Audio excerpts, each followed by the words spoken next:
ছোটবেলা থেকে সাদিয়া ছিল একটু ভোঁতা ধরনের। ১+১ করতো সেটাও জানতো না, কিন্তু তার পরিবার পুরো দেশ কাঁপানো লেভেল।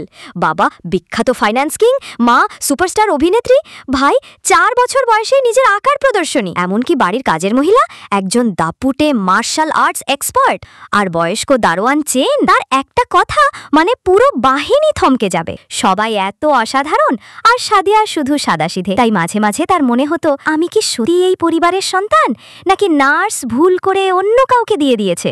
এক ভুয়ো কন্যা হঠাৎ এসে বলল, আমি আসল মেয়ে। নার্স স্বীকার করেছে, বাচ্চা বদল হয়েছিল। সবাই ভাবলো পরিবার চমকে উঠবে, কিন্তু না, একদম চমকায়নি। কাজের মহিলা বলল, চলো ডিএনএ টেস্ট হোক, আর সেদিনই টেস্ট হয়ে গেল। কিন্তু রিপোর্ট আসবে 7 দিন পরে। ভুয়ো কন্যা রেগে নীল। বাড়িতে এসে পরিবারের সাথে সময় কাটাতে চাইলো, কিন্তু সবাই কাজে ব্যস্ত। সে কুকুরকে খাওয়াতে গেল, ভালো মেয়ে হবে সে। সাদিয়া বলল, এটা মোটেই পোষা কুকুর না, একটা হিংস্র দানব। আর তক্ষুনি কুকুর দৌড়ে তাকে তাড়া করতেই সে আসল মেয়ের পেছনে লুকালো। মেয়েটা শুধু বলল, বসো। কুকুর চুপ। ভুয়ো কন্যা চেঁচালো, কিন্তু তখনই বুঝলো তার পেছনটা রক্তাক্ত।